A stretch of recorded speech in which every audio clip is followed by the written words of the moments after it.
As you brought it up, Dr. Dyson, you said that, hey, you look at the box score and you're like, hey, you would take that almost every week from Cam Ward. 222 yards, 68.4% completion percentage, 1 touchdown, 1 interception. Obviously, you don't want the interception, but hey, that's not a terribly bad stat line.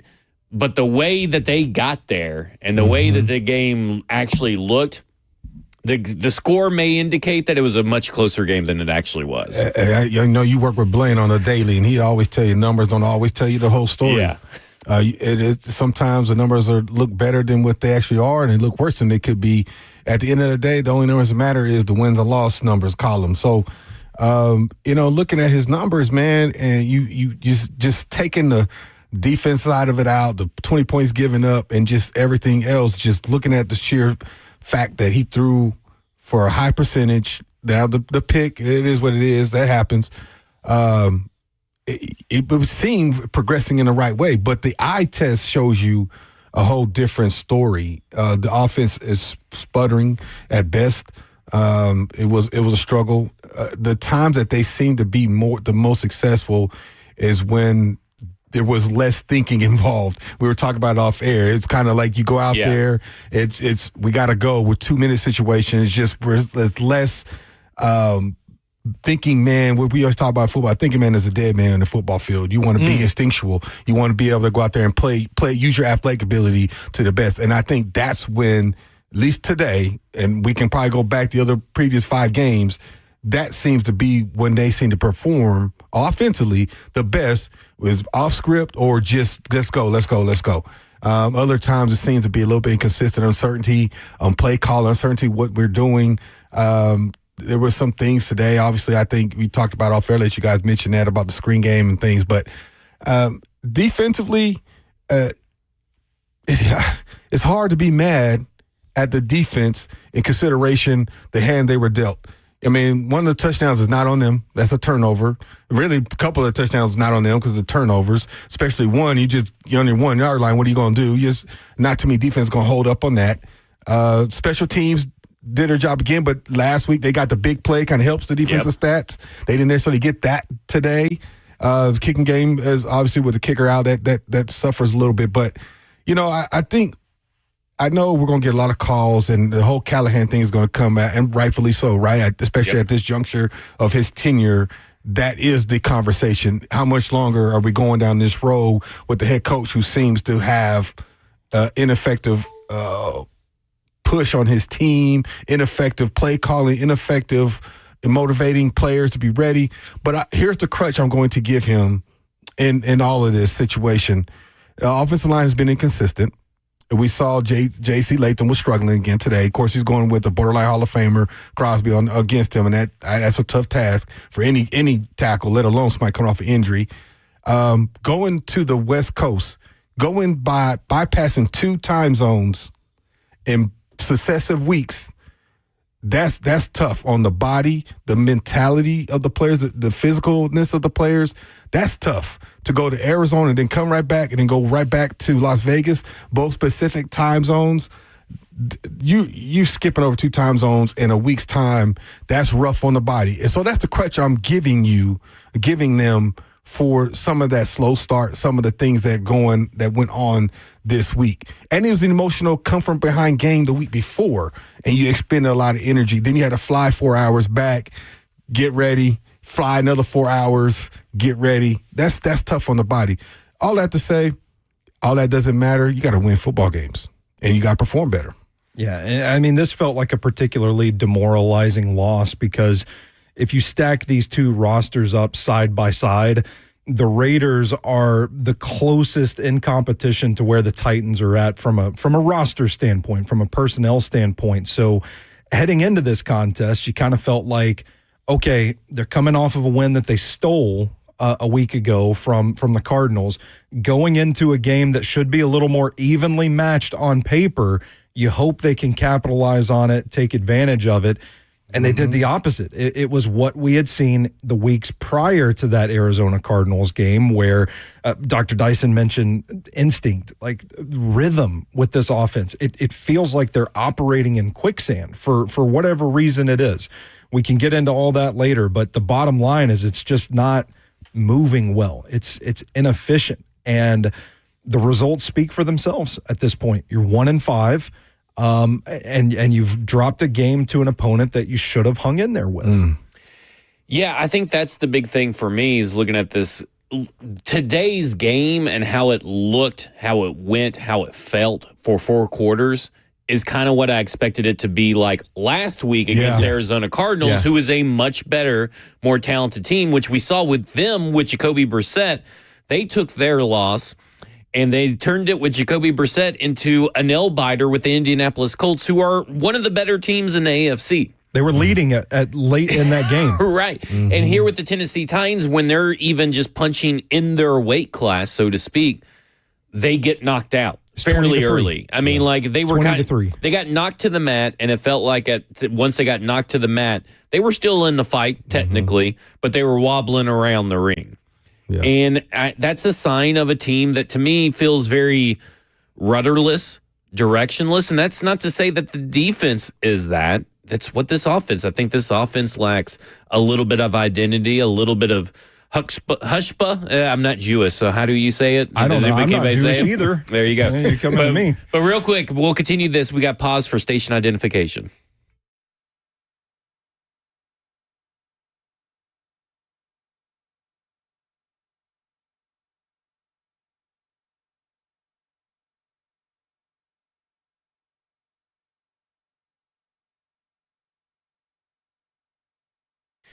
It's the Lee Company Titans Talkback. Lee Company, all you need, visit them online at leecompany.com. And Fusion Site is the Titans provider of the top-of-the-line VIP restroom, trailer, and roll-off dumpster needs. Fusion Site, Nashville's MVP. Visit fusionsite.com to learn more.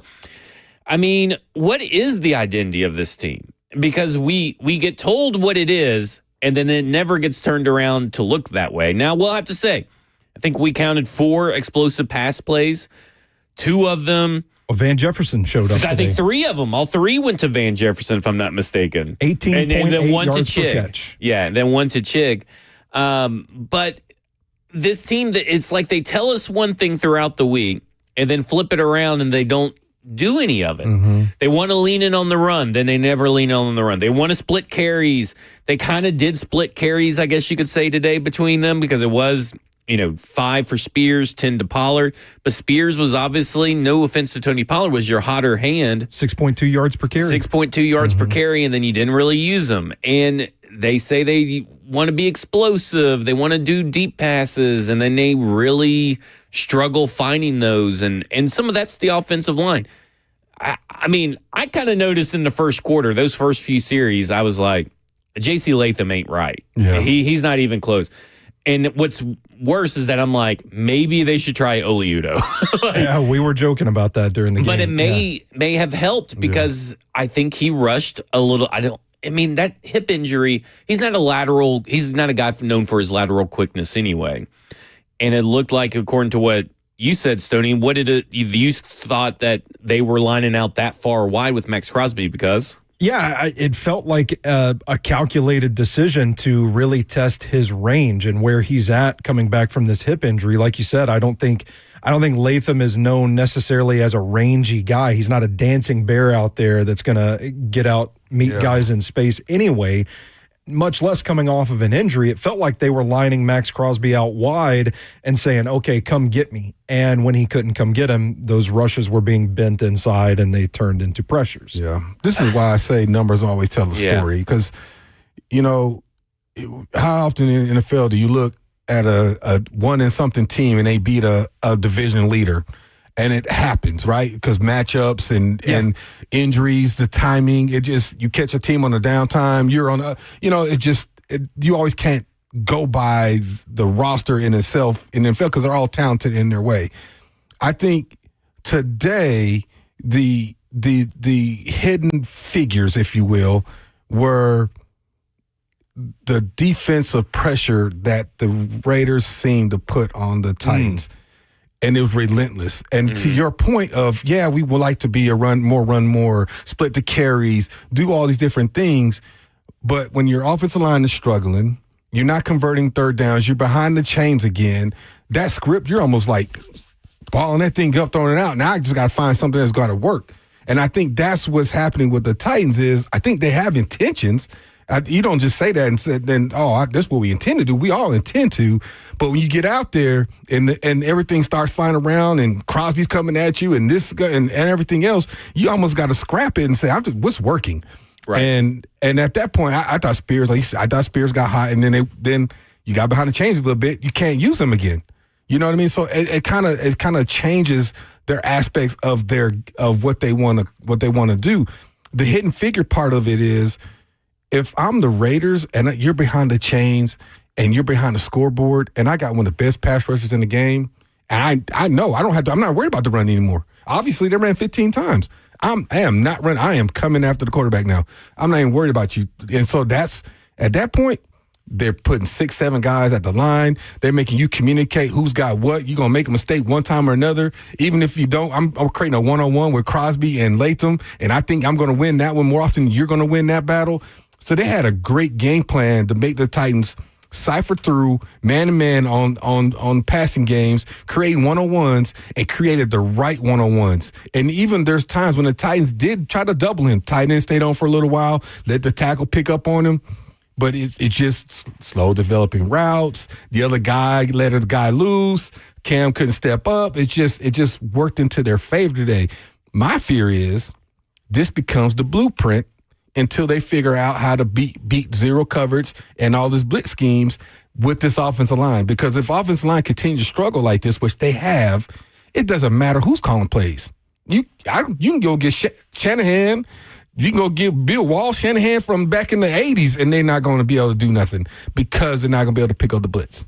And to that point, talking about getting everybody communicating and confused, understanding somebody's going to make a mistake, it did feel like there were several times where, I don't know, I'd have to go watch the tape later to place the blame adequately, but there were times where it looked like Kevin Zeitler and Lloyd Cushenberry weren't on the same page. Mm-hmm. And you had your right guard heading left and your right tackle heading right. It just the C's part for Devin White to come unblocked and get that sack and force that fumble. And you're talking about a single play like that, a single mistake like that swings the game completely. And then it gets you in a situation where you're abandoning everything you want to do, just trying to find something that works. And their best one-on-one route runner was out. Mm-hmm. Yeah. Ridley was out.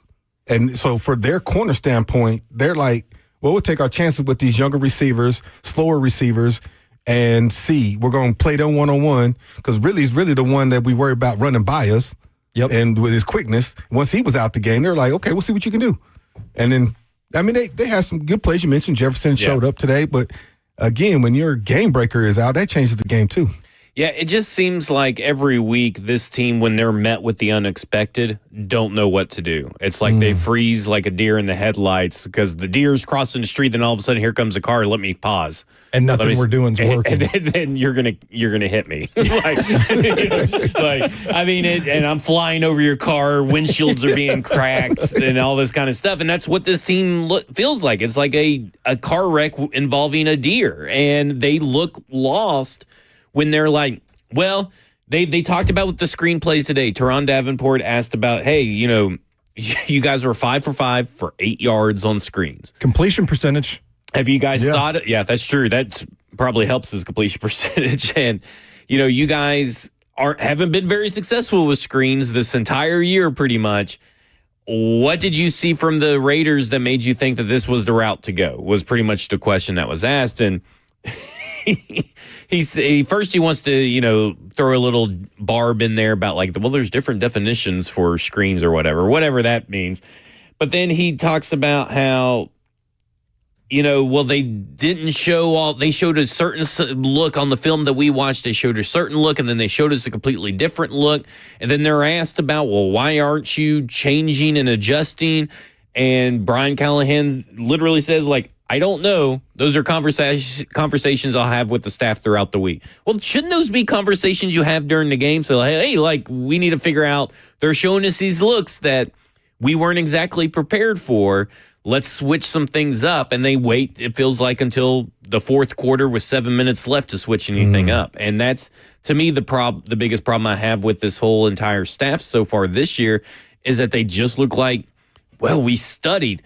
we were told that they were going to do this by the film, and then they come out and show us something completely different. And of course, they're going to show you, especially a 1-4 team is likely going to show you something completely different after they just got their butts whipped by the Colts the week before, because that's what good coaches do. They're going to throw something at you that you haven't seen before because they want a win.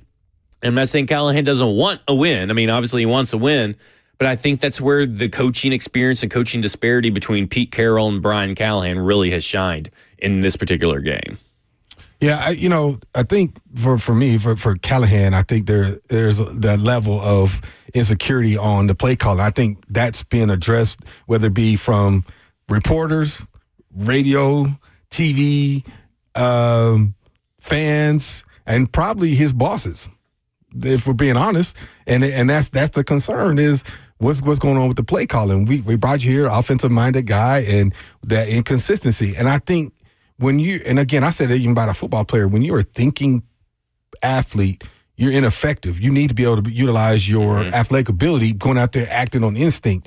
And I said this a couple of weeks ago, I don't know if the instincts are there, especially when there's so much uncertainty at certain positions, even at quarterback being young, that I don't know if the instincts are there. And we were talking about it off air, Stoney. We were talking about, when you got one play, it's like boom, boom, boom. Like where to go. And some of the best play callers are already 2 or 3 steps ahead. It's kind of like, I've said it before, it's like playing chess. You're not playing chess for that first move.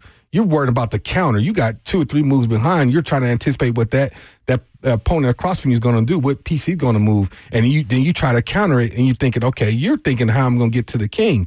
And I don't know if I've seen the instincts of Callahan consistently where you feel like he's a couple of pieces ahead.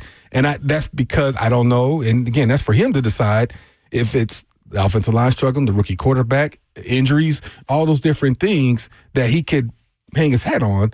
But when I hear a response of, I don't know, I need to go back and talk about that, that's almost like, I don't feel like talking to you right now.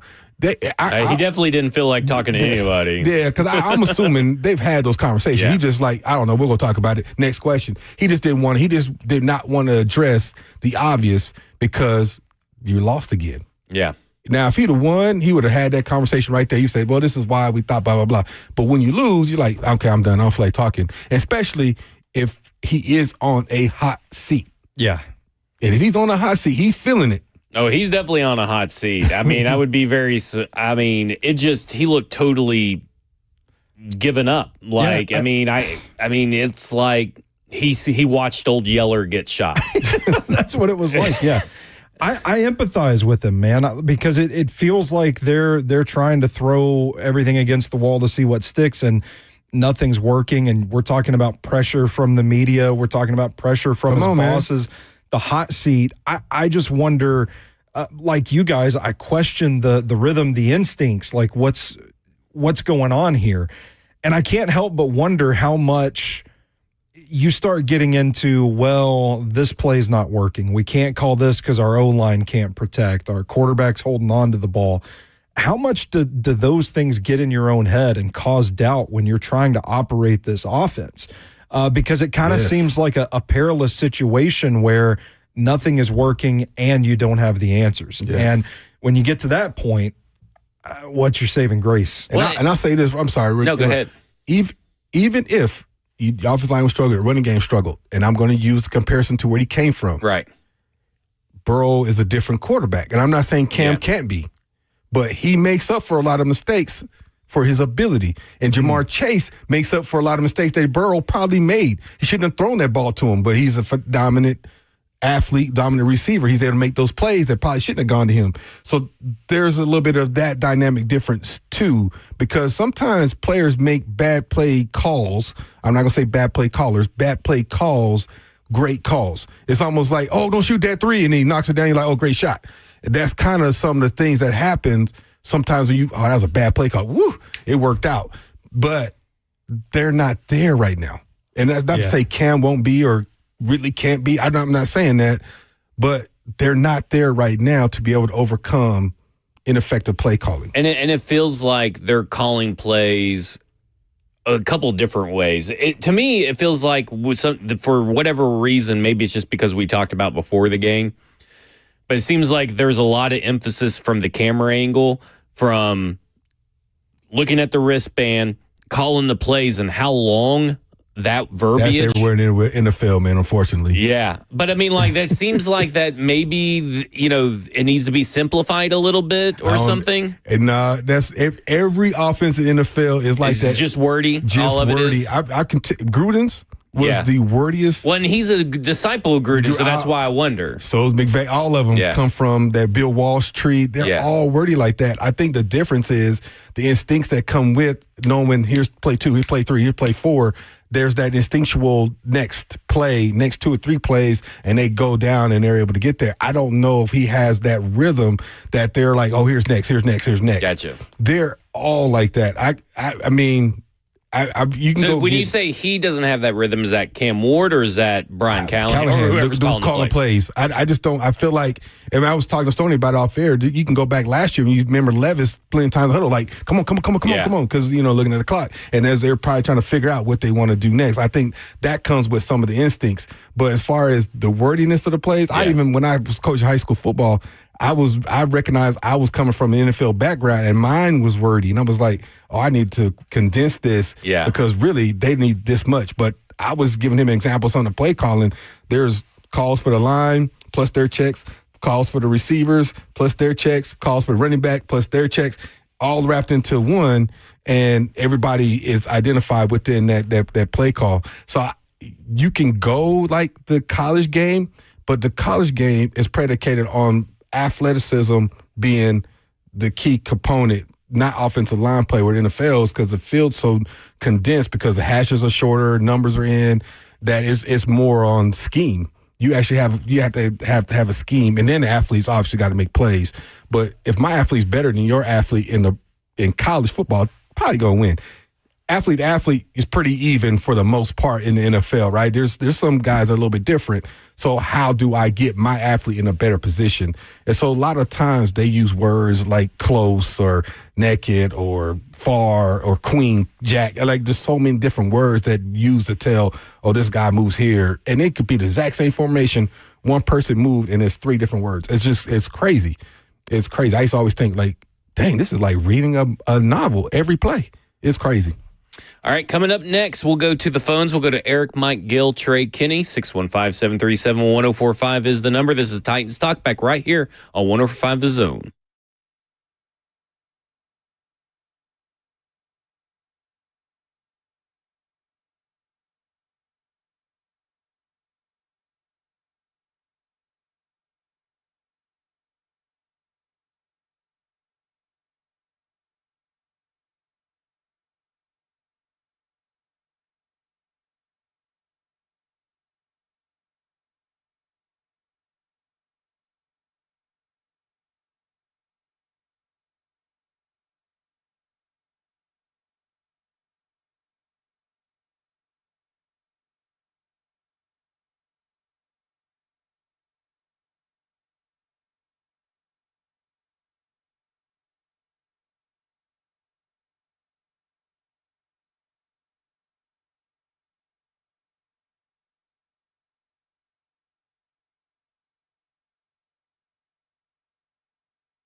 It's the Lee Company Titans Talkback. Lee Company, all you need, visit them online at leecompany.com.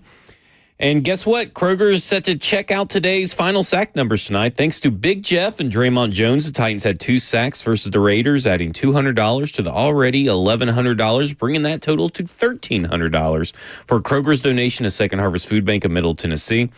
Every time the Titans sack the opposing team's quarterback, Kroger donates $100. Second Harvest Food Bank of Middle Tennessee from Kroger. Through its Zero Hunger, Zero Waste plan, Kroger is committed to creating communities free of hunger and waste. Kroger is the official tailgate headquarters of the Tennessee Titans. Try Boost by Kroger Plus for free pickup and delivery, plus 2 times the fuel points with your membership. Start your free trial today at Kroger.com. Pay as low as 1 cent per gallon when you redeem fuel points by using your shopper's card. Every 100 points gets you 10 cents off per gallon. Exclusions apply. Visit Kroger.com for details. And let's go to the phone, shall we? We got a lot of people that have been waiting. Let's go to Eric in Nashville. Eric, you're on with Titans Talkback. Hey, guys, one of the things I don't like to do is second-guess players whether or not they should have not played today. I know there are going to be people calling in wondering whether or not J.C. Latham should have played today. He definitely struggled against Max Crosby. But I'll never second-guess that as a fan. But also, guys, Cam had the 2 fumbles and the interception for the half certainly hurt where we could have probably had a field goal. But definitely pretty much what sealed the game was the Raiders' first drive of the third quarter where they took all that time off the clock. And it looked like they might just get a field goal. The face mask call, I said, they're going to get a touchdown, and certainly enough did. And that pretty much was the ball game. And you got to give them credit. They pretty much had the game plan of just have Ashton Gentry trying to run, and also Geno just throwing the short passes. I think they were talking about him throwing passes for long yardage, that's where he's getting the picks. I think but maybe he had one pass, I guess, in the fourth quarter that was more than 10 yards, but mostly throwing the short passes, dinking and dunking, and just doing what they needed to do to win the game. And you got to give them credit. And, guys, hopefully next week, now the big thing about it, of course, going to be talking about Vrabel coming to town next week. I'm going to be at the game, and hopefully he'll get the respect that he should next week, and hopefully he'll get some cheers. Guys, tighten up. Y'all take care, and we'll talk again soon. Hopefully he gets some cheers. I'm sorry, he's on the opposing team. He should get boos. The only reason he's getting cheers is because everybody hates Brian Callahan and/or they're Patriots fans. Yeah. Well, I think it's a sign of respect is what he's getting at. Boo him. Boo him. He's the enemy now. He's the enemy. So if boo Derrick Henry. if Saban took over for Florida, he came back to Alabama? Oh, he'd get booed. Boo him. I mean, he was getting booed if they weren't winning 10 games every year and competing for national championships. No, you got to boo. You got to boo. But that's just how I root. To Eric's point real quick, this is something I said during the break. It felt like another game where an offense knew, hey, we just got to control the clock. We just got to be able to chew up time when we can, dink and dunk, efficient offense, and we're going to step back and let the Titans step on the banana peel. And again, the Titans stepped on the banana peel. Yeah, it's hard to argue against that. I think it's simply enough is we think we can beat them just being who we are right now. Yeah. But here's the crazy part about this. Big Jeff is getting lost in a shuffle of a bad team right now where he's having almost, without the sack numbers, but close, of Aaron Donald MVP Defensive Player of the Year from an interior lineman's standpoint. He's having that kind of year, unfortunately, on a 1-4, 1-5 team. Like, I was wondering how much love he would get come awards season. Yes. Playing for such a lowly accomplished football team. Yeah, because if he's on a team that's flipped that record around, we're talking about him Defense Player of the Year. Front runner. Yep. I mean, really, to be honest, even though, listen, there's been 2 players to not win or to win Defensive Player of the Year and not be on winning teams since 2000. Jason Taylor and Michael Strahan have both done it. Oh, I didn't realize Jason Taylor did that. Yeah, 6-10, if I'm not mistaken, the year Jason Taylor did it. So they're a little far away from, and they're both outside guys, though. It feels like right now. But they're both for outside guys too, rushers. So they probably had. Well, Aaron Donald had like 17, 18 sacks a year. He won it. But. Yeah. There you go. But, I mean, he's playing out of his mind right now. Let's go to Mike in Old Hickory. Mike, you're on with Titans Talkback. Well, it's another day where we have 6 sacks, one interception, and a fumble. And that's not all Cam Ward's fault. And what I'm saying now is that right now we're 1-5. The other bad news is that the Jets are 0-6. Are we racing to the bottom to get the number one pick next year? Because right now, I still believe in Cam. I really do. I think he's a great quarterback. He's just being surrounded by bad offensive line. So if we go down the path and we get a chance next in the draft to pick up a bunch of offensive people, we'll have the number one quarterback, Cam Ward, still on the team, but then we're so bad that we've got enough draft picks to build the offensive line that we all want. Yeah, I mean, I do think that, you're kind of, if you're a Titans fan, I mean, obviously you probably want to beat Vrabel. Some Titans fans may not. They may be like, I hope this team loses to Vrabel. So I would question whether you're a Titans fan or not. But I do think that, it's kind of time to start thinking about the draft. Do you want to give your top 15 draft prospects, Stoney? Because, you want the number one overall pick again at this point because You do? you trade out of it. You're saying and get some trade collateral? back, and get you some collateral. I mean, Here's the you problem. could probably do it even with the second overall pick, but yeah. Here's the problem with that, Zach. What quarterback in this upcoming class do you think somebody's going to be able to that wants to move up for that pick? Put a package together and offer up a haul for one of these quarterbacks? I mean, is it Fernando Mendoza out of Indiana? Yeah, Carson Beck, Ty Simpson, they're all kind of playing their way into that conversation. I know Dante Moore didn't look that great against Indiana, but there's a conversation to have to include Dante Moore in that. Do you think by the time we get to the draft? It definitely won't be Garrett Nussmeier, I can tell you that much. The Nussmeier ring one for me on that one. Yeah. My point is, it's a shaky quarterback class, so I don't know how that affects.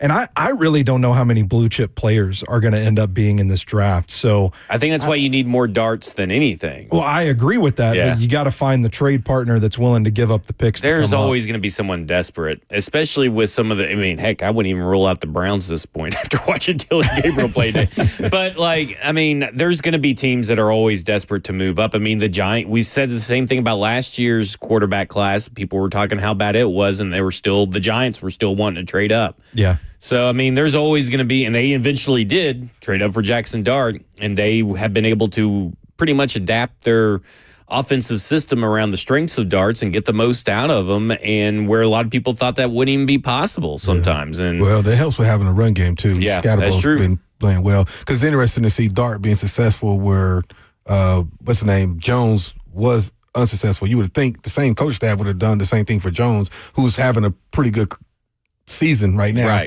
with the Colts.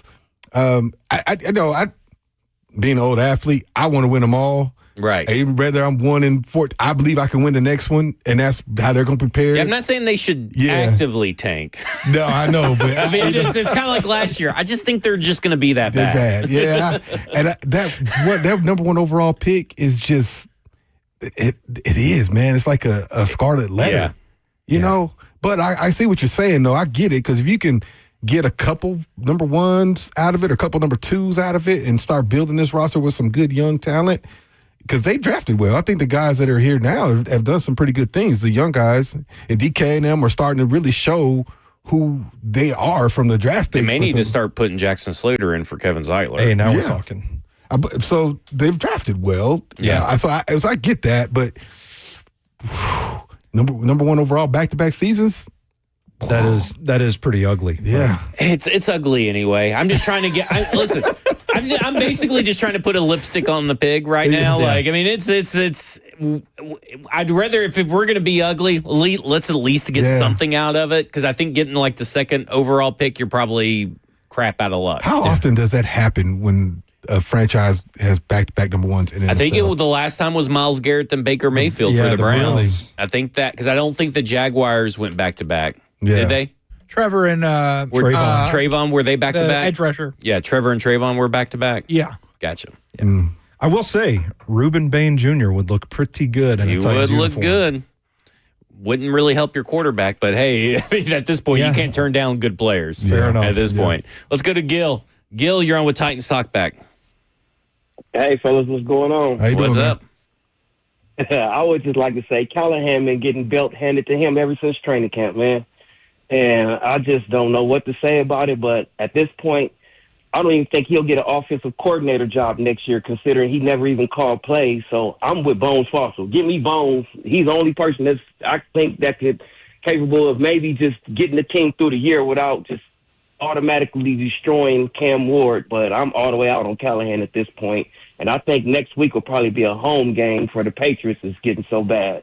I'm out. Well, to be fair, it's been a home game for the opposing team here at Nissan Stadium for a while. For a few home games. It's what it feels like. Yeah. I mean, I get it.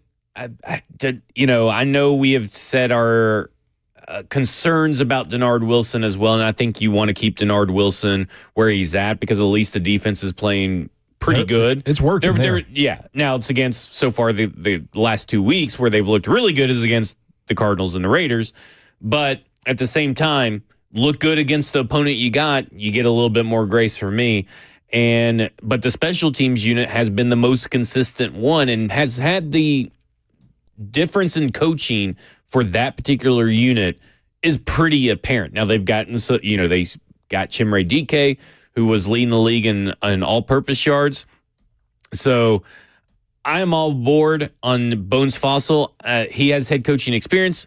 They still went 0-3 with him over at the Los Angeles Rams and when they first moved over there. You also have Mike McCoy on there that has had a little bit more success as a head coach, and he's just kind of floating around in the ether out there. So I don't know. You got two viable candidates on your roster. Yeah.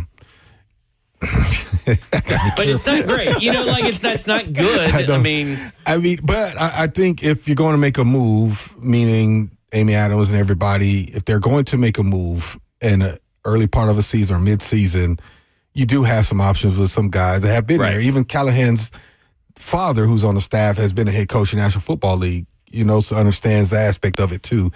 I have a bias towards Mike. I've known Mike for, almost 30 years. 32 years, goodness gracious. I played with him in 93, 94. So I know that man for 30-something years. Man, dang. Oh, God, I'm getting old. But so I have a bias towards him, and I know his demeanor and his work ethic, and I know he brings to the table. And so, but I also think our fan base, with being in this valley for long as it has, is just waiting for. If we were 1-6 or 1-5 and was putting up 25, 30 points a game, I think people would be like, okay, we're going somewhere. Right. But I think the way we're losing and not being effective offensively, and you got this offensive-minded coach in, it just makes it that much more worse to fans. And so I that's why I don't know. Again, I don't know if anything changes if he's not longer the main man, the head coach. Because he's giving up playing calling duties, and it's kind of the same thing.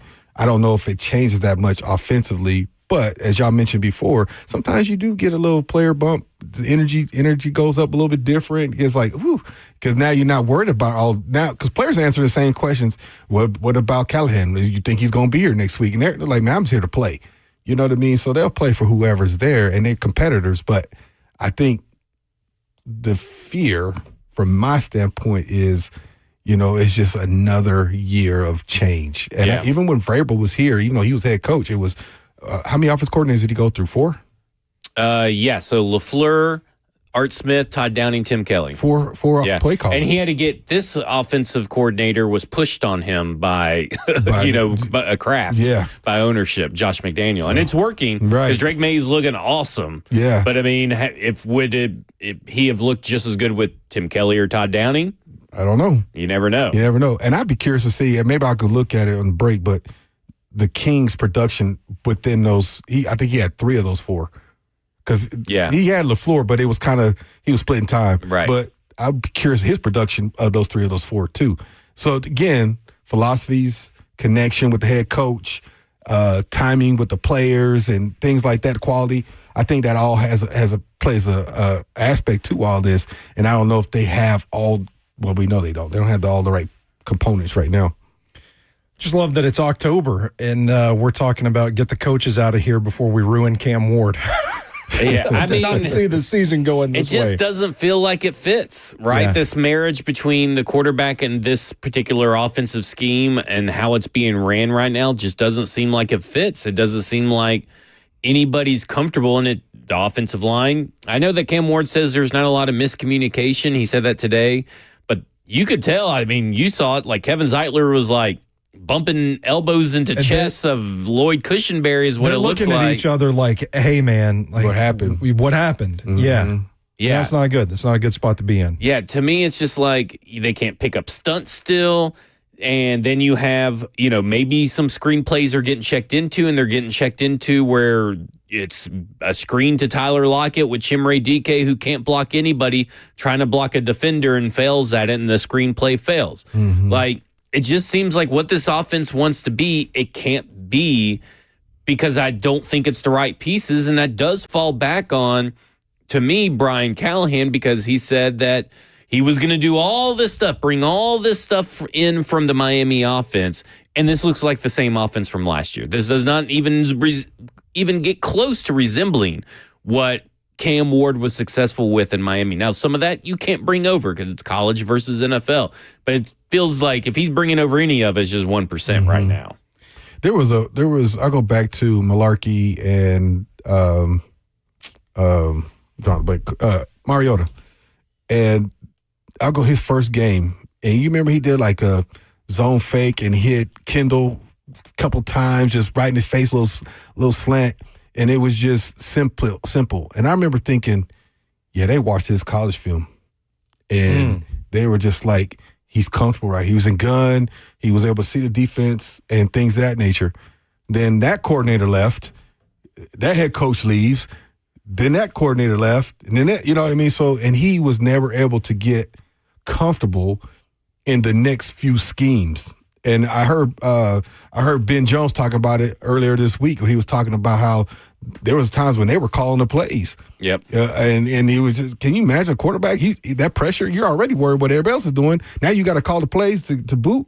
So I'm saying that to throw a connection that they're going to have to do something, whether it's Callahan and him sitting down like, this is what I need, or they're going to have to make a change and get somebody and marry that and have that, because or else we're going to see another Mariota where he went from coordinator to coordinator, head coach to head coach to another coordinator to another head coach to another coordinator, and on his way out. So they got to get something where you can build upon and get this young guy who I think everybody believes has the talent to be successful. Not just us here in Nashville. A lot of people globally say he has the talent to be a successful quarterback in the National Football League. Now it's about the fit and getting somebody in here to bring that out of him. Yeah, and I don't know when that decision is made. If it's something, I mean, it's not going to happen this year. We just all need to be very honest with ourselves. The Cam Ward we probably see this year is probably the Cam Ward we're going to see for the most part. I mean, he may get a better as the year goes on just naturally, but as far as like the marriage of the scheme and the player, it's probably going to be the same. Yeah, it kind of makes me wonder hearing you lay it out like that if they will kind of give Brian Callahan a longer leash to leave no doubt by the time it's time to actually make the decision to say you've had every chance in the world to meet Cam halfway and make this offense work for him, and you haven't. So now we're going in a different direction. I don't know. I know things were kind of tense when they dropped to 0-4 the way that they did. Conversations, I'm sure social media, our chat, people are already calling for Brian Callahan's job. So makes you wonder where the patience level is at with the decision makers in this organization right now. But I think saying it point blank, something's got to happen, something's got to change is where we're at. Yeah.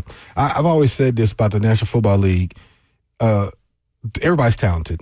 To a certain degree, some more talented than others, but everybody's talented. You don't make a roster. There's only 1,100 of those seats, and that's for a reason. The biggest difference is opportunity and confidence. You can't be effective if you're not given an opportunity, but if you're given an opportunity and you lack confidence, especially at some critical positions like a quarterback, And that's why I saw with Mariota. Right now, Cam doesn't seem phased. You don't see that he's losing his confidence and his ability to be an effective football player. I didn't say that about Mariota in the first year either. Right? He's kind of playing with house money. I'm a rookie. I can kind of figure some things out. But year 2, 3, 4, when there's more at stake and expectations go up, now it's how is your confidence? And you can drop back to moments when you saw Mariota's confidence seemingly getting less and less and less. And Cam is still fully confident football player, so I don't want anybody to mistake what I'm saying.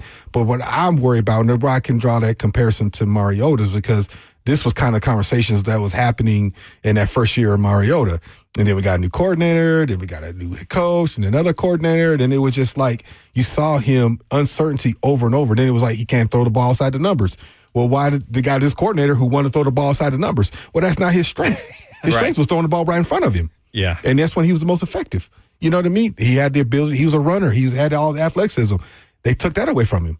And Cam Ward's not a runner. I mean, he ran in college, but he was not a running quarterback in college. He's a pocket guy. He's a scrambler. He extends plays. Yes. And that's what people got to understand is that he wasn't Michael Vick or even Drew Aller or even really probably Ty Simpson. I would say Ty Simpson's probably got it. Or Jalen Milroe, right? Like those are Jalen Milroe is the perfect most recent example of a running quarterback. And if you look at Jackson Dart is more athletic as far as speed and all that kind of stuff than Cam Ward. Yep. Cam Ward's not running. Now, does he need to make the decision to run more? Sure. Probably. But he is a guy that is known more for extending plays than he is making plays with his legs down the field. Mm-hmm. Absolutely. And I would like for him to actually do that a little bit more. I feel like he holds on and waits for guys a little bit, and that's him. He's a passer. But there's sometimes like, man, go ahead and get that 5-6 yards and slide. Just help the offense out a little bit more. All right, coming up next, we'll go to your phones. We'll go to Trey, Angry Man, William, and the others. This is Titans Talkback right here on 104.5 The Zone.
It's the Lee Company Titans Talkback. Lee Company, all you need. Visit them online at leecompany.com. Let's go to the phones. Let's go to Trey. Trey, you're on with Titans Talkback.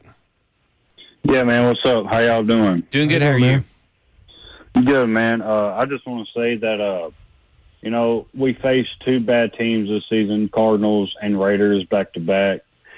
And if we couldn't even flat out beat the Cardinals, and we couldn't even beat the Raiders. Therefore, I think there is a coaching option. This team is trash. So therefore, there's John Gruden, which everybody is glucking for. Everybody's just slobbering over John Gruden right now. But I think the most likely coach that I want is probably Mike McCarthy, because he led the Green Bay Packers. It wasn't last year, but it was a few years back. He led the Green Bay Packers to a Super Bowl win. And ever since he's been coach for the Cowboys, I don't remember Cowboys having a losing season. I remember the Cowboys having just a base level win, lose, whatever season ever since he's been coach for the Cowboys. So, yeah, there's that, man. And this team is just bad right now. This team is trash. We got a good quarterback, but the offensive side of the sideline just needs to be fired. To be honest with you, man. Yeah. So that's kind of where I'm at right now. I got banned. I'm a part of a Facebook group, a fan base on Facebook, Titans fan base, and kind of got banned for how bad I was dog cussing the Titans. So I just figured I'd come on here and, say my frustration for the Titans. Appreciate y'all, man. Thank y'all for taking my call. That's what we're here for, Trey. We're just here. Sometimes you just got to let people vent. Yeah. McCarthy is a guy I definitely have on my radar, too, but James Franklin's available, apparently. So, now we're talking. Let's start that narrative. Hey, look, can we get Trent Dilfer as his offensive coordinator? Let's just bring all the recently fired coaches. Yeah. James Franklin has NFL ties. I remember he was a receivers coach, I think the Packers, when I was playing. But McCarthy is an interesting notion. I mean, I don't get too far ahead. We still got a lot of football left to go. But if you look, the reason why I'm bringing this conversation up is because if you look at the expectation of a franchise who won Super Bowls in the 90s, right? Jerry Jones has this expectation of that. Yep. So McCarthy, his first year there, he went 6-10. Now we're talking about in Dallas, 6-10. 12-5, 12-5, 12-5.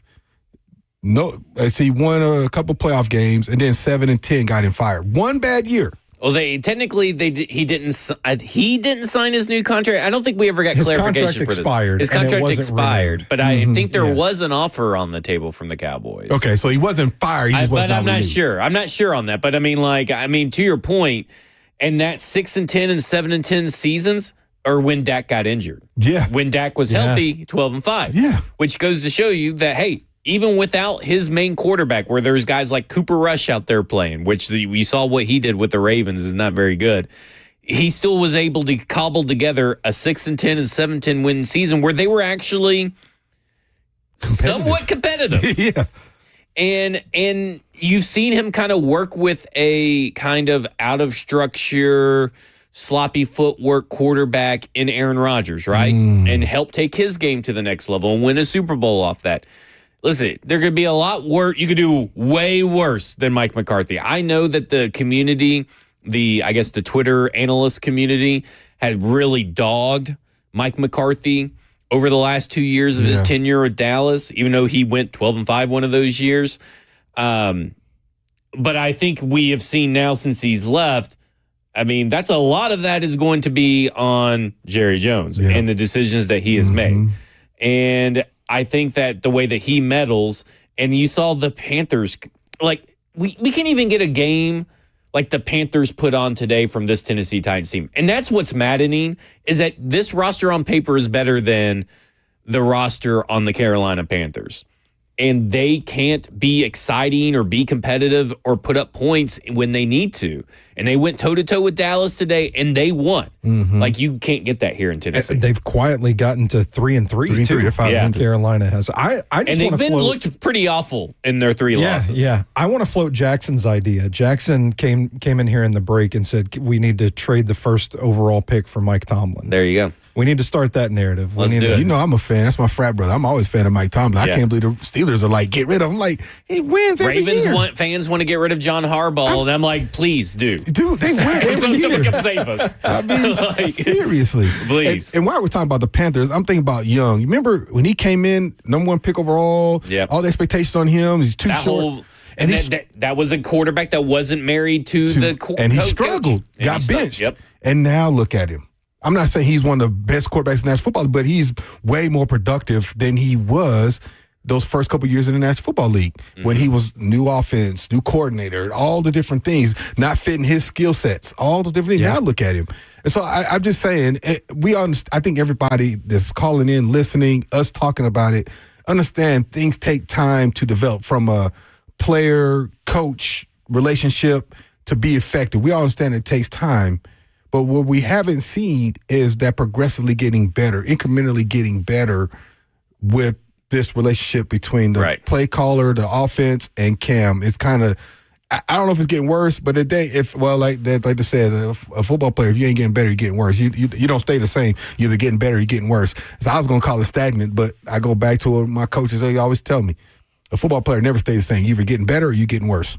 So, yeah. It's what it feels like right now. I mean, it definitely feels like this team, and I remember Bill Belichick saying this on the coaches podcast last year. He did with what's the guy that he hired as offensive coordinator? Matt Patricia. Yeah, Matt Patricia said that you pretty much know at this point you're getting closer and closer to finding out what your team actually is. And right now, this team is not good. And it, like you said, the defense is looking good. Special teams looks good. But the offense is not getting better at all. And I think that's why we're going to be in for a long haul so far this year is that I'm all for a coaching change because I do think it provides a different kind of spark. And sometimes you just need a different voice. Yeah. You need a different way of maybe a guy implementing his practices or communicating differently. And maybe that provides some competitive games. Yeah. But you're probably still talking about you're lucky if it's a 5-win team. Yeah. Coming up next, we'll continue that talk. We'll also go to Angry Man, William, Nate, Cody, Charlie. This is Titans Talkback, Lead Company Titans Talkback, right here on 105 The Zone.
It's the Lee Company Titans Talkback. Lee Company, all you need. Visit them online at leecompany.com. And the Titans trust their home stadium to Lee Company, tackle their heating, air conditioning, plumbing, electrical problems, and they can protect your home too. Your next play, visit leecompany.com. Lee Company, all you need. It's Titans Talkback here with the doctor, Kevin Dyson, the scholar, Stoney Keeley, and I'm the professor, Zach Lyons, here to take you up to 9 o'clock. We'll do a Eurofix look ahead coming up in the final part of this hour. But just real quick, you say trade for Mike Tomlin. We talked about John Harbaugh. We talked about Mike McCarthy. I mean, all pretty successful coaches, all with loads of experience. And whether they're offensive or defensive, I feel like that's where the Titans need to lean into, is not go for the hot, young, trendy name. Go to the people that have shown that they've been able to adapt to multiple different types of quarterbacks over the years. Yeah, and different styles of football. I think you think about people like McCarthy, who was around in the late 90s, early 2000s when it was more pro-style type offenses, and now we're more in a wide-open era of 3-receiver, 4-receiver sets, single-back type offense. Fullback is pretty much obsolete now in the National Football League. And so he has adapted and has been successful. I'm just saying him because that name was brought up. But again, to your point, I think that's what you want, a skilled guy who's able to adapt to what's in front of him. And I think the proven guys like that, we're in this microwave culture of instant gratification, and I just pointed out he's had 2 losing seasons, one his first year there and the one that ended up getting him not renewed. And then we talked about Mike Tomlin off air. He has not had a losing season in his whole tenure in Pittsburgh, and yet they're calling for him. And Harbaugh, how many conference championships and division championships has he won? And they're like, it's time for him to go. So it's just, again, we're talking about it because it's bad here, and these other cities are going through this, and it's like, bro, what you talking about? Like, come live in our world. Come live in Nashville. Come on, Yeah. I'm curious, too, because you brought up something about Mike McCarthy kind of being a more old school guy. You think about the cyclical nature of football and where the game is headed now. It's been these spread it out, pass-happy offenses, but now we are seeing teams kind of go back to the tight end. That's the trend. You always do that. 2 on the field, running the ball, that sort of deal. And so I do wonder if maybe that benefits the Titans to have a guy that maybe is a little more traditional in the offense, given that's the way the league is headed right now. But Technically, if they were to fire Brian Callahan, it is possible that they could theoretically and legally hire Mike McCarthy off the street as interim head coach. Not saying that's likely to happen. That's very improbable. But Jeff Saturday kind of showed for interim head coach positions, the NFL does not require the Rooney Rule. So you could hire anybody off the street to come fill that spot temporarily. It could be us. It could be us. I'll take that check. Let's do a trio. My phone's on. The first 3-headed head coach. And but at the same time, that's what you could do. They could go ahead and do it. Now, they have to go through the Rooney Rule process and all that stuff after that, but it doesn't have to be. It's very rare that it's not, unless you're talking about like other sports, but it's very rare that it has to be a guy on staff. Just saying. If you want to think outside the box for anybody that's listening, Tennessee Titans, you can go ahead and do it. Anybody want to kick the tires on Doug Peterson, or is that ship sailed? I don't know. I mean, that's another. He's won. Yeah. He's an offensive-minded guy. I don't know. His Jacksonville stint kind of, he was a little bit of a goofy dad uncle. Yeah. And it was kind of weird. And he's all about ice cream. Of those visors, though. Yeah, visors with the hair. With the hair. With the hair attached. All right, let's go to Angry Man. Angry Man, you're on with Titans Talkback. Hey, what's up, guys? And I was going to ask y'all about Cam running, so y'all already talked about that. I would like to see him run a little bit more instead of taking some of them sacks and stuff. But I guess my one question and a couple comments. How bad do y'all think does Callahan needs to win this game against Vrabel? I think it's a must-win game after what happened in Houston and after dropping this one. But I think you have to beat Vrabel because I'm pretty sure he really wants to come in here and stick it to us. Big shout out to Jeff, man. That dude is playing lights out. He's the heartbeat of the city, heartbeat of the team. And my last comment, I know they send a National Guard out to all these cities where there's high crime. Can we please get them to send a National Guard here on Sundays? Because watching the Titans is a crime. I'm out. All right. All right, angry man. Yeah, if Brian Callahan is not fired this week, which I don't know if he will be or not, but if he is not fired this week and he goes and loses, now if he loses by 1 or by 3 in what it could be a competitive football game, maybe there's a conversation to be had they shouldn't, and then you just let him ride it out, right? Yeah. Like maybe that's the kind of situation that you're in with him. I would be surprised if the outcome of next week's game is not a determining factor in his job status. At least for 2025. Yeah, I really felt like it was circled on the calendar anyway. The way that they won that Arizona game, you kind of thought maybe there's a spark here. Maybe things can turn it around, but the performance today, it kind of brings him back down a little bit. And I think there's going to be a negative reaction if the Patriots come to town and bully the Titans around, which they're capable of doing because this is a physical Mike Vrabel football team. Sometimes perception is reality, and the perception is you let go of Mike because he was ineffective on offense of finding somebody to have an effective offense. You let the King go, let AJ go, like all the different things. And offensively, and he's a defensive-minded guy, and you weren't able to really fill that role of a crucial offensive-minded play caller.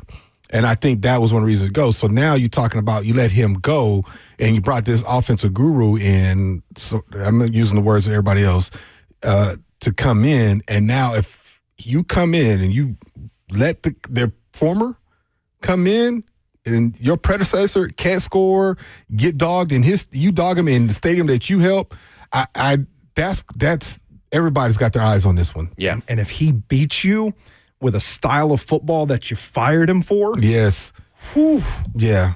So I think everybody has their eyes on this. I think they had their eyes on this, whether the Titans were going to be 5-1 or whatnot. I think they had their eyes on this one. Coming up next, William, Nate, Cody, Adam, and Cedric. This is Titans Talkback here, the Lee Company Titans Talkback here on 105 The Zone.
It's the Lee Company Titans Talkback. Lee Company, all you need, visit them online at leecompany.com, and they're available 24/7. Put Lee Company on your team to tackle your home's heating, air conditioning, plumbing, and electrical problems. Schedule online at leecompany.com. Lee Company, all you need. Let's go to the phones. Let's go to William.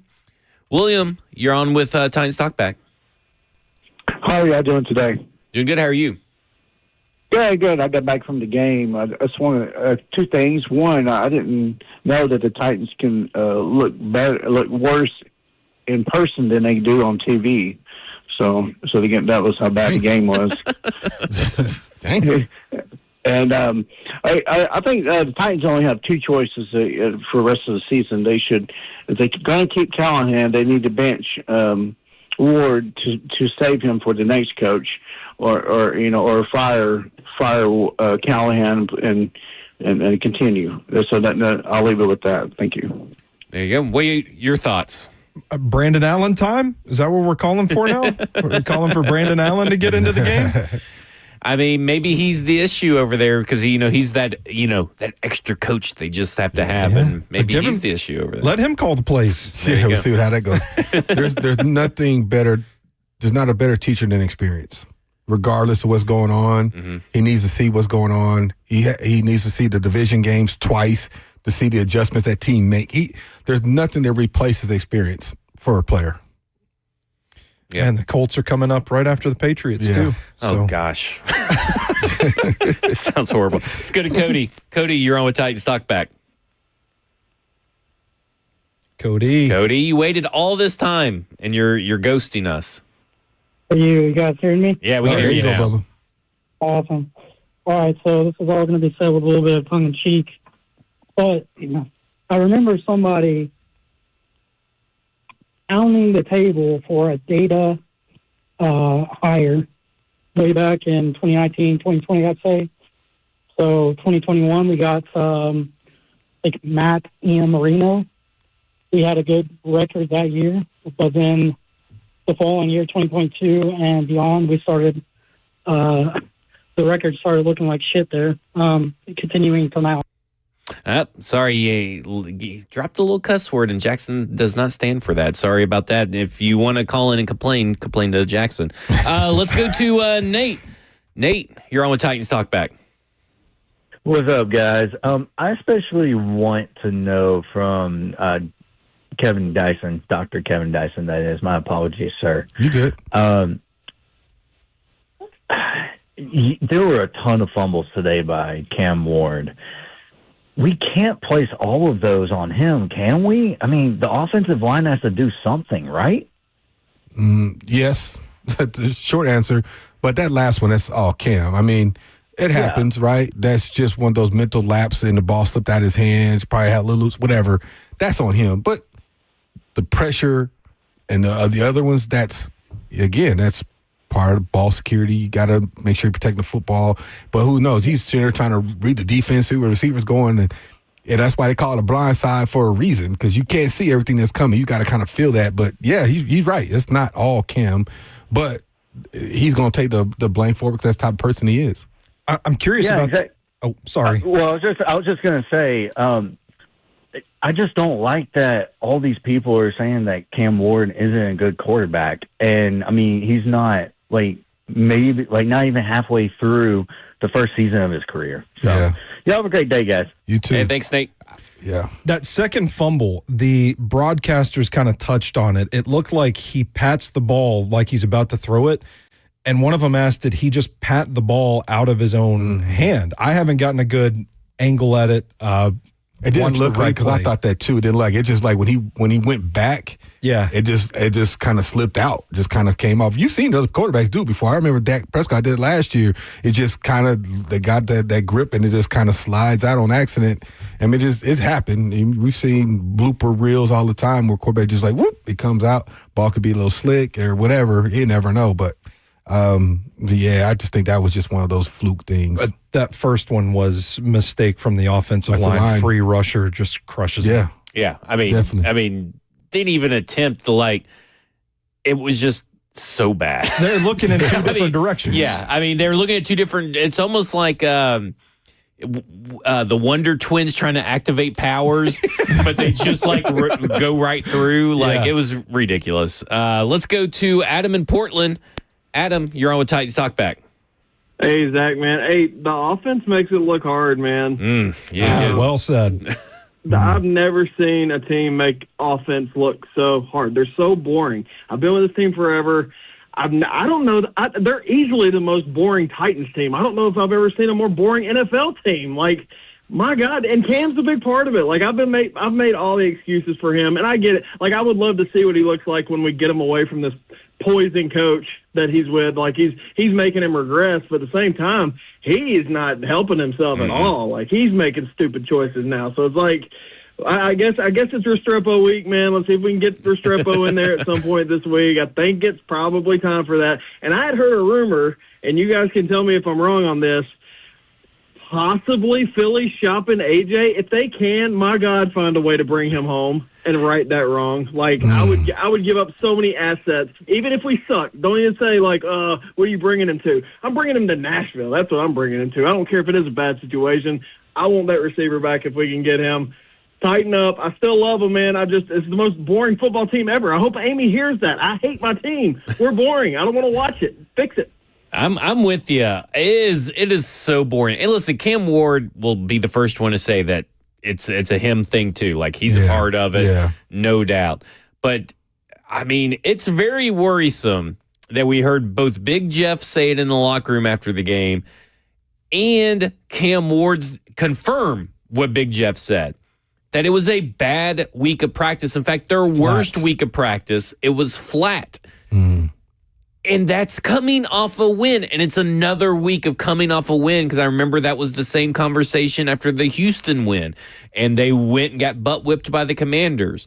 And it's just like, man, listen, I understand that coaches, that could be a coach thing too. But also, if you're the players, you guys got to kind of recognize that early in the practice, I would assume, and try to change that before the game at some point. Yeah, I wonder what leadership, because if both the two leaders on either side of football acknowledge that, what was the conversations in the meantime? Yeah. Like, hey, what's going on in practice? Like, you know what I'm saying?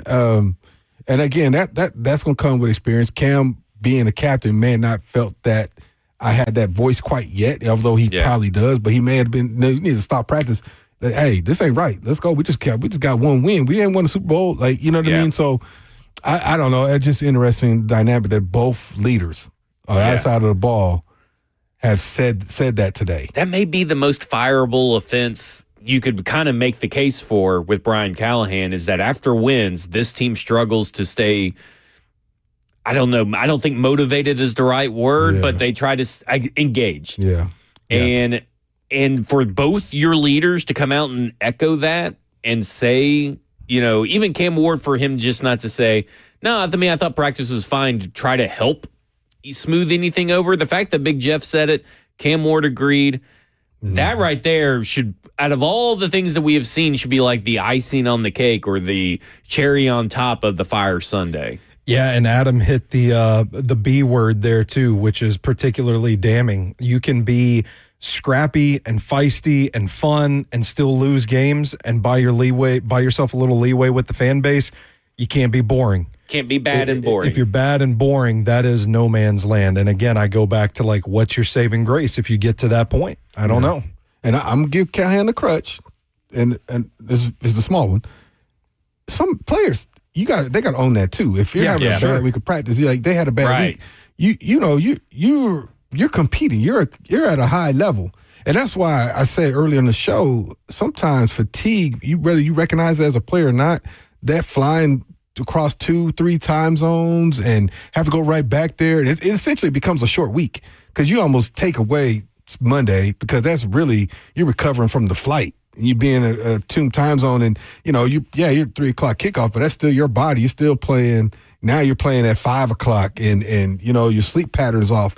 And again, that's a small crutch. But my point is, the other side is the coach has to recognize that. What happened? I wasn't there. What happened? Did you recognize the practices were flat, that the guys weren't engaged? And then from a player's perspective, where was the leadership? If Cam and Big Jeff recognized that and said this was a bad week of practice, what did y'all say? What had happened? And again, at the end of it, unfortunately, it still all goes back to Callahan because he's the head coach. And that's just how leadership goes, and especially in a situation like this. Yeah, and I will also say to Adam's point is like, you know, he has hopes for Cam Ward, and you hope that he moves away maybe from the system that doesn't fit him, and then, you know, Cam Ward turns into what we all hope he is. But sometimes fan bases, analysts kind of view everything as a singular reason. Mm-hmm. Like last year, it was like, oh, well, Brian Callahan's offense should do better now that he doesn't have Will Levis. Yeah. Mm-hmm. And two things can be true, right? Will Levis was a really bad quarterback last year in terms of his play in a vacuum. But also, obviously, Brian Callahan did not learn a lot from last year, and he has continued to get worse and regress, for lack of a better word. And my fear is that, hey, we're all pointing the finger at Brian Callahan right now. For the most part, the majority of the neon lights are flashing at Brian Callahan. But there is a good chance that, hey, Brian Callahan can be an issue, but maybe Cam Ward is also an issue. Mm-hmm. And maybe that issue doesn't go away with the firing of Brian Callahan. Doesn't mean Brian Callahan should keep his job, but there is a part of the NFL where it's like two things can be true at once. Yeah. And I'm all for hoping, and I do believe based on Cam Ward's, I guess, track history and the way he carries himself, the demeanor and everything, and his self-awareness and his style of leadership, I do think that I wouldn't be betting against Cam Ward, but we do have to allow for the possibility that the Cam Ward we see right now may be the Cam Ward we see a lot. Because, I mean, the Bryce Young, you see from his rookie year, pops up in games to time. Yeah. And to that point, we were kind of joking, laughing when they were driving. I think it was the second quarter up to halftime. We were kind of joking, oh, they're going to run the ball because they're playing for the field goal here. And then they throw the ball, and Cam Ward throws an interception. And you kind of, in that moment, that light bulb goes off like, oh, well, maybe this is part of the reason that Brian Callahan has been so conservative is because he's been overly concerned about plays such as this, because Cam Ward does still have that kind of demeanor to force a play every once in a while. He still has a tendency to throw a ball behind his wide receiver on some of that in-breaking stuff.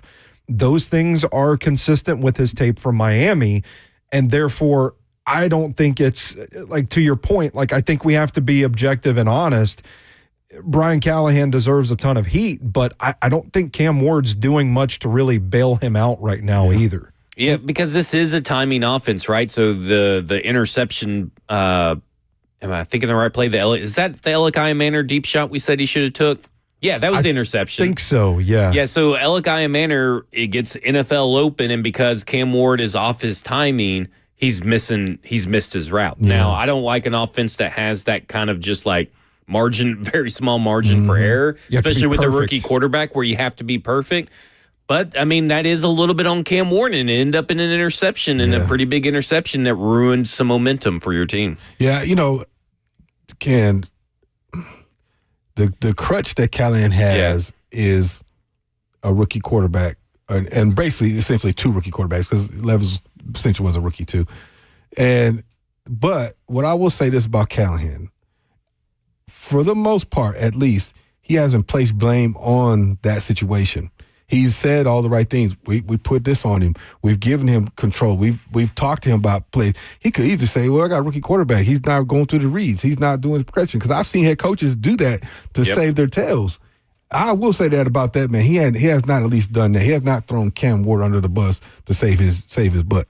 Let's go to the phones. Let's go to Cedric. Cedric, you're on with Titans Talkback. Hey, fellas. So I got to say this before I get to my points. We had our players saying that we had a flat week of practice, Jeff and Cam.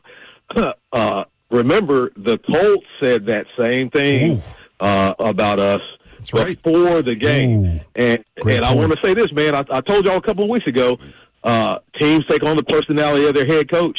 Attitude reflects leadership. I just want to say that, man, before I get into my points. All right, now, here's what I want to touch on, man. The best offensive guys get the balls in the hands of their playmakers. Why are we not getting the ball to Chig. He's the only matchup nightmare we had with really not being in the game. That's one. Number two, the offensive line seemed to be gelling over the last couple of weeks, and then Latham comes back. We're playing Max Crosby, and we make the dumb decision to disrupt that continuity and put Latham back out here, and then they show you Max Blitz on the fumble.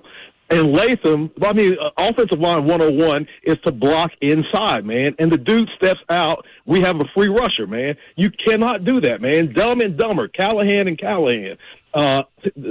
Number three, Cam Ward seems to be at his best when we're at some type of tempo. I'm not saying run Josh Heupel type tempo, but we could run the old Jim Kelly K-gun style tempo where we're just up muddling, we're getting plays in, and we're keeping the defense off balance. And then lastly, Katie, if you'll touch on this, the scouting department, nobody's talked about this, but it seems like our scouting department has a type, man. We don't go after playmakers. And I'm afraid if we don't make changes in the scouting department, we're going to continue to get guys that are okay guys, good guys. We're never going to go get guys like a Nick Harbor or Eric Singleton from Auburn or Zachariah Branch, guys that are dangerous with the ball in their hands, man. So if you would touch on that, man, I appreciate it. See you. A lot to unpack there. I think the Colts game is a good thing to bring up. I forgot all about that. Yeah, it's something that points. I'm sure should be brought up throughout the week when discussing this. I do think that you'll see playmakers. I think Chimere Dike, they were hoping would be kind of that playmaker a little bit with the deep speed. I know he brings up Nick Harbor, but, Nick Harbor's very, very raw, and he's been okay. It's cooled off in the draft community. Yeah. That name. Yeah. Yeah, he brought some great points up. Mm-hmm. You know, just the last one about what was his last point? The scouting. Scouting. Yeah. Again, it's a franchise thing. It's an organizational thing. So I think everybody has a little bit of blame in there. But I think the pass in all that is the first year with the GM, first year of the new role as the president and things of that nature. And the draft seems to have gone well so far. Those players seem to be very productive. I think the scouting comes from the free agencies and how they fit your organization. But here's that problem. Where now another coach or coordinator, philosophy of a third year and philosophy of the people making decisions as well. So I think everybody at this point has something to blame. Everybody in that franchise has some blame to take because you're not winning. Yeah, I just want to recap real quick. We've talked Reuben Bain tonight, ruining Cam Ward tonight. We've talked about trade a first-round pick for Mike Tomlin tonight, and now we just got a reference to the Jim Kelly K-gun offense. We are on one tonight. Well, and also to go back to his point about the offensive line, block your guy, and J.C. Latham, I just don't think J.C. Latham was ready to be out there. And this kind of goes back to something that's been on my radar since the L'Jarius Sneed stuff last year where they waited a month and 9 days to put him on IR. The way they handle injuries is just very curious to me. I can't get any rhyme or reason on it. And to be honest, it just did not look like Latham was really ready to be out there. And maybe some of that's just from being off, right? Yeah. You've taken a lot of time off. A hip injury like that, a hip strain, only is good with rest. So you're probably not getting a lot of workouts in and stuff like that. So some of that, maybe he needed to be, probably eased in a little bit more. Well, and I'll give y'all this philosophy. Somebody who's been hurt before and played through some things. I'll give you a philosophy of a lot of decision makers in that.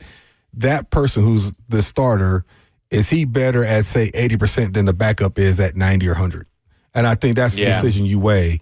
And I think that's where they land. He's the high draft pick, has been a starter since he got here, and they thought probably he's the better option considering everything that has happened, even though he's not quite 100%. Yeah. That's what I think. But I do think at some point during the game, they should have probably realized, maybe let's try something. Yeah. And this might not have been the week. I don't know if too many people have a Crosby, and there's some good pass rushers in the game, but, and I don't even know who's the main pass rusher for the Patriots, but I don't know if they got a Crosby type guy. Harold Landry. Yeah. Oh, yeah. That's going to be a good matchup, but he's not Crosby. No offense, no offense to Landry because I think he's a good football player, but he's no Crosby. Crosby's a pretty good football player, man. I do wonder if they expected Crosby to line up on Dan Moore in this. Like maybe they weren't expecting the Raiders to put him on the right side, thinking, "Oh, we've got J.C. Latham." I think back. they smelled blood in the water with Latham. Yeah, and maybe the Titans just didn't see that coming. That matchup. Well, that would be very Titans-esque to not see something coming. Let's go to Richard in Winchester to cap us off before we go to the Eurofix look ahead. Richard, you're on with Titans Talkback. Okay, can y'all hear me? We can. Okay. I don't want a head coach who's working on their third job. I'd rather have a head coach with head coach experience who gets a second chance, not a third. So I don't want Doug Peterson and I don't want McCartney. And but I do have two names, and Dr. Dyson, you're probably very familiar with one of them, and it's never been brought up during this time. Brian Flores and Jim Schwartz. Yeah, I think Jim Schwartz got brought up. Was that cover two that we brought it up, or did we do it last week on Titans Talkback? But Jim Schwartz is a good name to keep up there. I think someone brought it up on Titans Talkback the last time you were here. Yeah, they did. And we were like, oh, we hadn't thought about that. Yeah. I have talked about it before. I know that much. Yeah.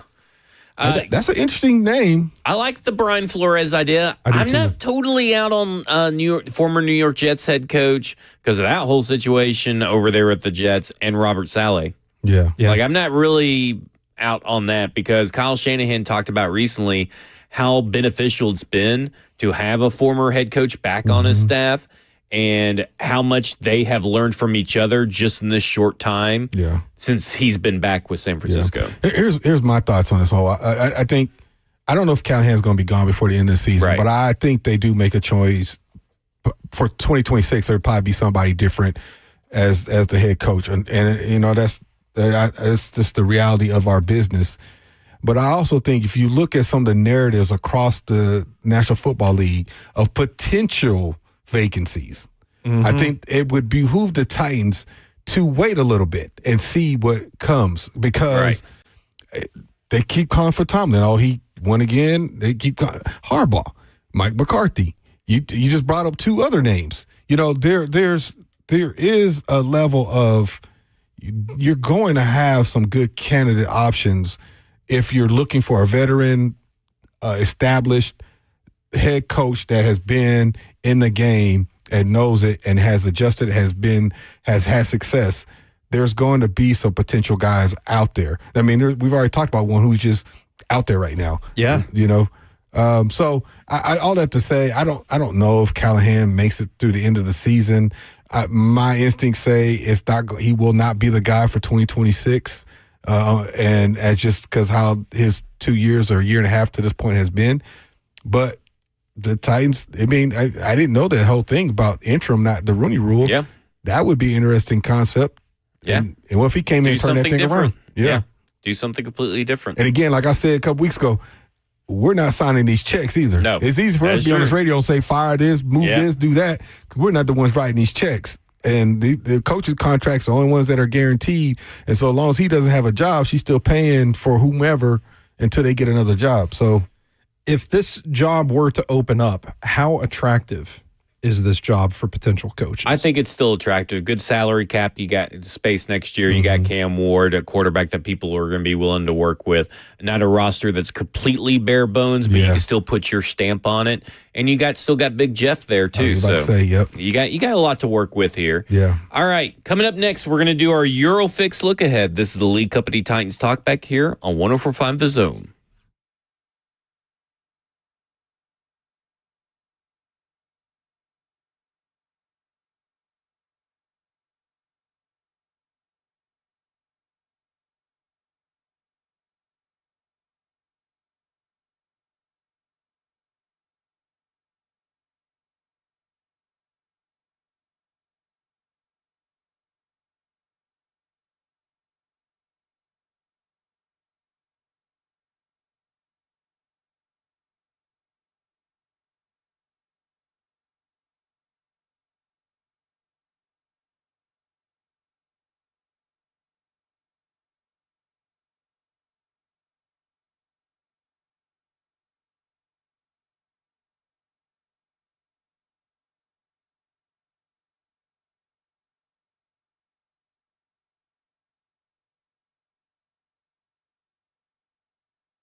It's the Lee Company Titans Talkback. Lee Company, all you need. Visit them online at leecompany.com. And guess what? Now we look ahead to next week's opponent in the Look Ahead presented by Eurofix. Let me remind you that Eurofix repairs everything European that you drive in below dealer pricing. ASE certified technicians, a local company that has served Middle Tennessee for over 2 decades. Visit Eurofixonline.com. Next week, Titans come back home after a 3-game home stretch to face Mike Vrabel and the New England Patriots. Just some things to keep on your radar. Harold Landry suffered a pretty gruesome injury. Now, no updates as far as I could find have been given. That's something to keep updated because if he were to be out and there is no Harold Landry, their pass rush consists of Clevon Chasen and currently injured Anthony Jennings, Keon White, and then Truman Jones and Elijah Ponder. You made up those last 2 names. Maybe I did. I mean, you'll just have to guess it. I always like to play that game with Blaine. I give him like 3 names, and one of these is fake. But yeah, Milton Williams also had an illness today, but I'm sure he'll be fine as well. So, I mean, all this to say is that I kind of see one path to victory here. But the Tennessee Titans are going to have to do something that very few teams have been able to do so far, including themselves, barely did it last year, and that's contain Drake May. Drake May is a guy that plays, you talk about a guy that uses his legs, right? I mean, Drake May does it. He reminds me, he's playing right now very reminiscent to like 2019, 2020 Ryan Tannehill in his second year. Oh, good comparison. But you got Will Campbell, Jared Wilson, and Garrett Bradbury right there. 2 rookies at left tackle and left guard, and then your center, Garrett Bradbury. Now, they're playing well. Mm-hmm. But when I see how well Big Jeff is playing, I see a totally and entirely different conversation about the level of competition that these 2 rookies and Garrett Bradbury, who's not been very good the majority of his career, this seems like a level to exploit, and we may see Tavondre Sweat back, which is another thing that can help this team. Jeff. Even if he's not very effective, similar to like J.C. Latham wasn't effective in his first game back, he takes up space and he helps Big Jeff. So if you're looking for some positive ways and paths to maybe win this game, could mean it's a 7-3 boring slugfest. But this could be a possibility of a way to go. Well, now you're making me feel like I'm going to take people's positivity away when I just completely squash that and say they're a good screen team. They're going to throw swing passes. They're going to run jet sweeps. They're going to run bootlegs, get all that motion going around the Titans' defensive front.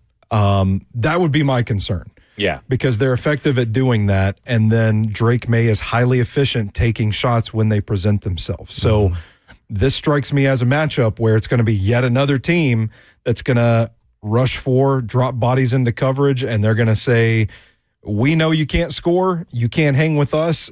This is probably going to be the most physical team that they're gonna play so far this season. Mike Vrabel wants to drag you down to a knife fight in the mud. I don't know if this roster is going to be ready for it. If they have a shot, yes, disrupting Drake May to your point and taking advantage of, if they can get size matchups on Will Campbell, I think he can be driven back. Maybe that's the key to this whole thing, but I think this is going to be another case where an opponent knows we can beat these guys up, step back, let them step on the banana peel, and they'll do it. It's hard for me to see a win against this team right now the way they're playing. I definitely see Vrabel doing something like that, but I also see this. Like you mentioned some young offensive linemen. Vrabel, fortunately or unfortunately, knows this roster for the most part. Yeah. And what he's seen on film from the young guys, they'll figure out. That's one thing about coordinators and coaches in this league is that's what they do. They exploit weaknesses and strengths of teams and try to find their weakness and find ways to win football games. You best believe he knows Big Jeff. He knows his ability, his strengths, and all those different things. And he's been able to give feedback. I'm just going to tell you, when I went to Carolina, we played the Titans that year in October. Guess whose meeting rooms I was in? I was in the defensive coordinator's meeting rooms. They was asking me for signals, calls, line checks. And fortunately, me, I was one of the people that pay attention, so I knew if you run this front, they're going to check to this. So I was trying to help my team that I was on presently win a football game. So I knew all the checks.